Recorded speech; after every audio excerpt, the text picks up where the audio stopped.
가입 자격 면에서는 연금저축이 좀 유리했고요. 세액공제 면에서는 IRP가 좀 유리했고요. 투자 비중 면에서는 연금저축이 조금 더 유리했고, 중도인출 면에서는 연금저축이 유리하고, 연금저축도 세액공제가 가능하고 IRP도 추가로 세액공제가 가능한데 뭐부터 먼저 해야 될까? 이게 어떤 차이가 있을까?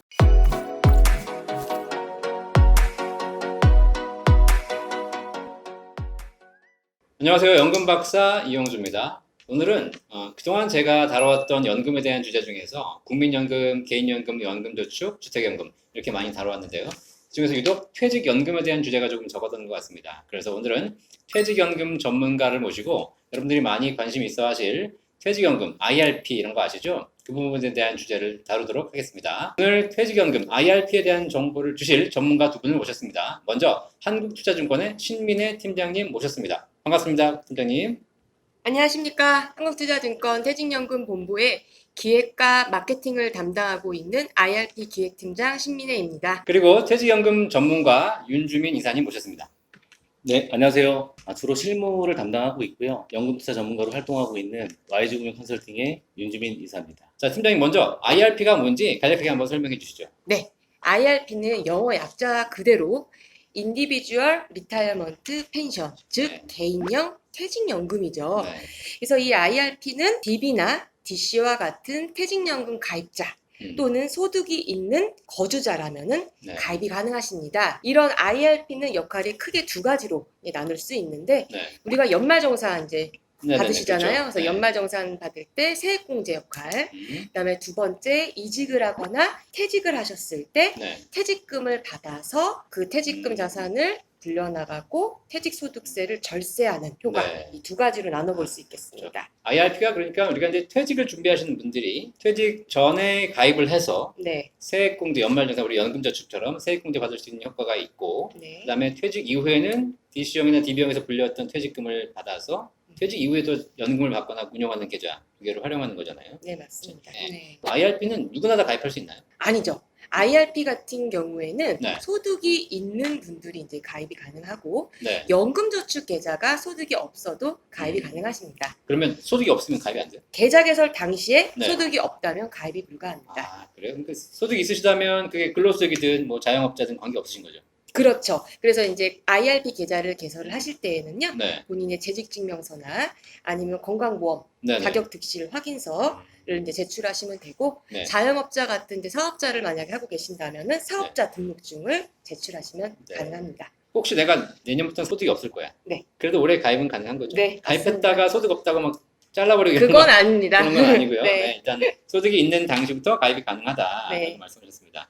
자, 그런데 조금 전에 그 IRP도 세액공제 가능하다고 하셨는데, 네. 세액공제에 대한 내용도 많이들 아시겠지만 구체적으로 정확하게 한번 설명해 주시죠. 네, 이 IRP 계좌는 연금저축 계좌, 그다음에 IRP, DC, 뭐 흔하진 않지만 과학기술인 공제 이 네 가지들을 합산해서 연금 계좌라고 합니다. 네. 근데 이제 이 IRP 같은 경우에서 이제 세액공제 네. 질문을 해주셨던 거잖아요. 그래서 총 급여가 5,500만 원을 초과하게 되는 경우에는 네. 13.2%의 세액공제를 받고요. 예. 총 급여가 5,500만 원 이하다라고 네. 하게 되시면 16.5%의 세액공제를 받으실 수가 있습니다. 납입 금액에 대해서 납입 금액에 대해서 얼마까지죠? 최대 IRP는 네. 700만 원까지입니다. 700만 원까지. 연금저축은 400만 원까지잖아요. 맞습니다. 근데 IRP는 700만 원까지. 700만 원까지. 훨씬 더 세액공제 한도가 높네요. 크다는 거죠. 더 많이 그럼 환급 받으실 수 그렇습니다. 있는 거죠. 네네. 근데 그렇다고 해서 400만 원, 700만 원 합산해가지고 1100만 원 이런 건 아니죠? 아닙니다. 네. 말씀드렸다시피 연금 네. 계좌, 즉 연금저축 계좌, IRP 계좌 이런 계좌들을 합산해서 네. 맥시멈 700만 원까지인 거죠. 그 다음에 또 제가 알기로는 뭐 200만 원 더 된다는 얘기 들었어요. 네. 이게 뭐죠? 이 부분은 2020년부터 네. 2022년 3년간 네. 한시적으로 만 50세 이상인 분들에 음. 한하여 네. 총 900만 원까지 맥시멈 900만 원까지 네. 이 세액공제 한도 혜택을 늘려드는데요.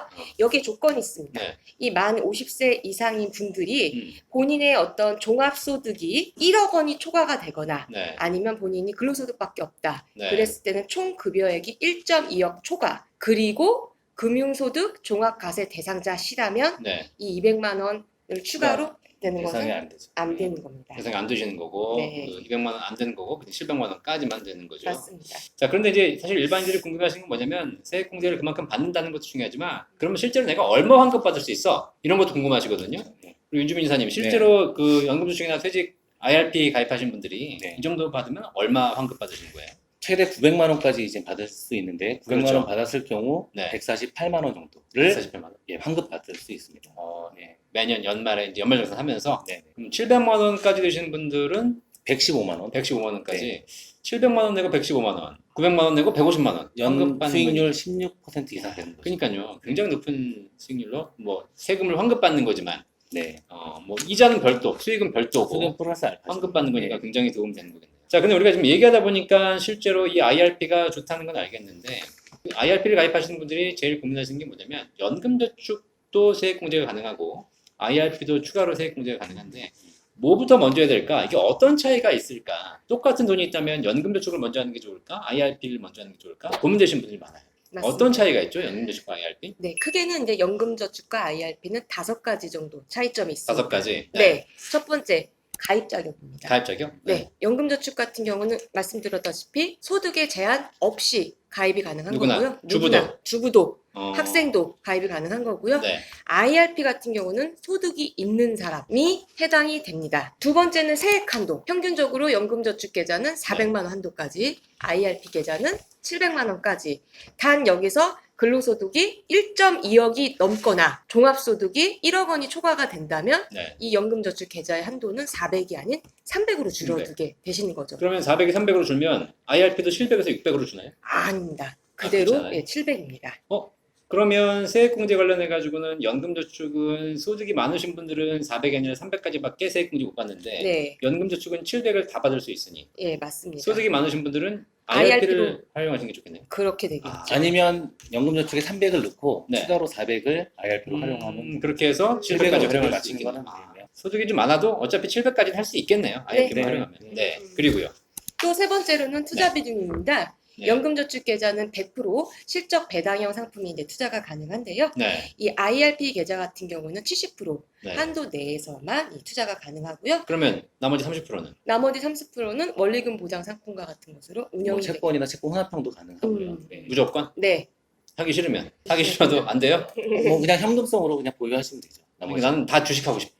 그건 불가합니다. 네.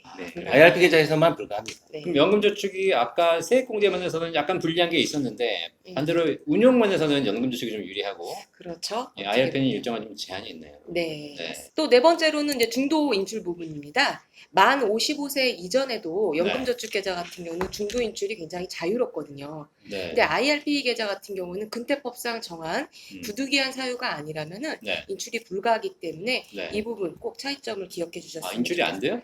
네, 만 55세 이전에 부득이한 사유에 속하지 않는다면 네. 중도 인출은 불가하고 그냥 계좌를 해지해야겠죠. 연금저축은 내가 인출하고 싶으면 뭐 부분 인출도 가능한 중도 거죠? 인출. 중도 네. 인출. 네. 중도 인출 가능. 그러면 그 세액공제 받은 게 있고 안 받은 게 있잖아요. 그렇죠. 세액공제 안 받은 거는 언제든지 인출이 가능하고 근데 세액공제 받은 것은 인출하려면 좀 토해내야 되잖아요. 그죠? 그렇죠. 16.5%. IRP는 그거조차 안 된다. 네. 그럼 해지는 해지를 하게 되면 그냥 네. 다 세금을 네, 혜택을 받았던 거죠. 그러니까 일부를 빼는 건 안 되고 네, 다 맞습니다. 깨든가 아니면 유지하든가 두 예, 개를 선택해야 되는 예, 얘기 퇴직. 예, IRP는 예. 그런 게 있네요. 네. 한 가지 첨언을 드리자면 네. 이제 중도 해지를 하게 되면 이제 기타 소득세를 납부합니다. 그렇죠. 기타 소득세는 16.5%고요. 네. 다만 이 기타 소득세는 종합소득세 합산은 안 됩니다. 아, 종합소득세랑 분류 과세돼서 네네. 따로 내게 됩니다. 아, 그렇군요. 네. 네, 또 차이점이 뭐가 있죠? 네, 마지막으로 다섯 번째는 수수료 차이점인데 이 부분은 요즘에 좀 약간 애매해요. 네, 연금저축 계좌 같은 경우는 자산관리 수수료와 운용관리 수수료가 없습니다. 없어요. 예, 없고 IRP 수수료는 이 두 가지 수수료가 있는데 네, 최근에 저희 이제 한투를 비롯해서 예. 몇몇 증권사들이 네. 이 온라인으로 계좌를 개설한 계좌의 하나에서는 네. 이 두 가지 수수료를 안 받고 있기 때문에 아, 네, 좀 의미가 없어지고는 있죠. 수수료는 차이가 있었는데 점점 없어지는 추세다. 네, 지금 5가지 차이점 말씀하셨는데 첫 번째 가입 자격 면에서는 연금저축이 좀 유리했고요. 그렇죠. 세액공제 면에서는 IRP가 좀 유리했고요. 그랬고요. 투자 비중 면에서는 연금저축이 조금 더 유리했고 네. 중도 인출 면에서는 연금저축이 연금저축이 유리하고. 유리하고. 그럼 뭐가 사실 좋은지가 서로 좀 애매한데 뭐부터 어떻게 하는 게 좋을까요, 윤주민 이사님? 연 400만 원이면 한 달에 34만 원 정도 됩니다. 네네. 그래서 이제 젊은 직장인 분들은 사실은 55세 이후에 연금으로 타는 돈으로 많은 저축을 하기 좀 힘들어요. 네. 그래서 연 400 이하로 납입하실 분들은 네. 중도에 혹시 모를 인출도 또 있으니까 언제 시간이 기니까 그렇죠. 어떻게 될지 모르죠. 연금저축 계좌로 운영하시는 것을 추천드리고 젊으신 분들은 이제 네. 55세가 많이 남지 않으신 분들은 IRP로 운영하셔도 저는 상관없다고 봅니다. 그렇게 해서 일정한 특징을 가지고 활용하신다면 우리가 연금저축과 IRP를 잘 활용할 수 있을 거고 또 여유가 있으신 분들은 IRP까지 충분히 활용하시면 되는 것 같습니다. 지금 우리가 IRP에 대해서 알아보고 있는데 그러면 IRP는 꼭 네. 증권사에서만 판매하고 있는 건 아니죠? 아니죠. 네. 유주민사님 어디서 가입할 수 있죠? 은행, 보험사, 증권사 모두 다 가입이 가능하고요. 네. 온라인이 되는 금융사는 네. 온라인으로 직접 가입도 가능합니다. 네. 네. 은행, 증권, 보험사는 어떤 차이가 있어요? 투자하는 상품에 대한 차이가 좀 있는데요. 네. 투자 상품이 좀 많이 구비된 곳이 아무래도 증권사가 많습니다. 증권사가 네, 일반적으로 은행과 보험사는 네. 펀드 정도만 판매한다고 보시면 됩니다. 국내 상장 ETF나 네. 리츠 상품 같은 것을 들어가시고 싶으신 분들은 증권사 네. 계좌를 증권사, 열어서 예. 근데 증권사는 어쨌든 선택하시다 보면 다 위험하다는 생각을 많이 해요. 은행 예금이나 요즘에 뭐 금리가 많이 떨어졌는데요. 최소한의 물가 상승 이상의 기대 수익을 네. 바라시는 분들은 네. 뭐 투자용으로 가시는 게 맞다고 보고요. 네. 일단은 물가 상승을 못 넘어가는 것 자체가 기회비용의 손실이라고 보고 있습니다. 그리고 증권사에도 안정적인 상품이 있어요? 예, 증권사도 은행이나 저축은행의 예금, 정기금 상품 다 구비하고 있습니다. 그러니까 증권사라고 해서 꼭 위험한 상품만 있는 것이 아니라 포트폴리오를 짤 수 있는 그런 부분이 네, 팀장님 말씀하셨듯이 네. 채권, 뭐 ELB나 RP들도 다 가입이 가능하니까요. 그럼 상품에 선택할 수 있는 스펙트럼이 어쨌든 증권사가 가장 좀 넓은 네, 쉽게 속하겠네요. 이거는 무조건. 자, 그러면 그 IRP를 가입하려면 실제로 증권사를 꼭 방문해야 되나요? 아니요. 비대면으로 요즘엔 계좌 개설이 가능합니다. 물론 지점에 가서 찾아가셔서 네. 개설하셔도 되겠지만 네. 이제는 모바일상으로 네. 계좌 개설이 가능하고요. 네. 스크래핑이라는 그 기술을 통해서 본인의 소득도 증명이 가능하기 때문에 네. 쉽게 계좌 개설하실 수가 있겠습니다. 꼭 증권사를 내방하지 않으셔도 모바일로 다 가능하다. 가입 가능하고 네. 또 거기서 전반적인 절차도 처리할 수 있겠군요. 네. 자, 오늘 첫 시간 IRP에서 알아봤는데요. 여러분 궁금한 거 좀 해결되셨는지 모르겠습니다. IRP를 할 것이냐, 연금저축을 할 것이냐, 또 어떻게 가입할 것이냐 이런 부분도 여러분이 한번 참고해 보셔서 노후 준비의 가장 핵심적인 수단 중에 하나인 퇴직연금 그 중에서 IRP 한번 활용해 보시기 바라겠습니다. 오늘 수고해 주신 두 분 전문가 다시 한번 감사드리겠습니다. 네. 감사합니다.